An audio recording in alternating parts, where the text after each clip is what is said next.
சொல்லுங்க. நீ எடுத்து எனக்கு அனுப்புனா வீடியோ எடுங்க. இது வந்து சொல்லுங்க, இது என்ன ஸ்கூல் கிளிப்பு ஸ்கூல்.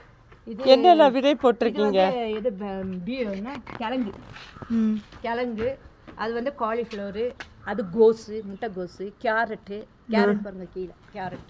அது கீழே இதை நீ திழுத்து வரக்கு எவ்வளோ நாள் ஆகும்? குழம்பு சாப்பிடணும். திழுத்து வரக்கு எவ்வளோ நாள் ஆகும்? திழுத்து வரக்கு எவ்வளோ நாள் ஆகும்? இது ரொம்ப நாள் ஆகும். அது மழை பெஞ்சு இப்போ தண்ணி இப்போ போட்டிருக்காங்க. மழைன்னா தண்ணி பம்பு அடிச்சு விட்டு அது பாட்டுக்கு. Okay okay.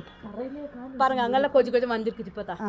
ஆமாம் ஆமாம், கொஞ்சம் கொஞ்சமாக வளர்ந்துருது. இப்போதான் வருது பாருங்க, முளைக்குது. எனக்கு வீடு இல்லை, இதை காட்டுச்சு. நான் எங்கள் வீடு அங்கே போகுது. பாருங்க பாருங்க, ஊட்டி வரதா இருந்தால் இதெல்லாம் பாருங்க. ஓகேவா? ஊட்டி வந்து ஏப்ரல் மே தான் வந்து சீசன். ஓகேவா? இப்போ சீசன் இல்லை. இப்போ நாங்கள் சும்மா ஒரு டூருக்காக வந்தது. ஓகேவா? ஏதாவது தேவைன்னா எங்களை தொடர்பு கொள்ளுங்க. பாய்.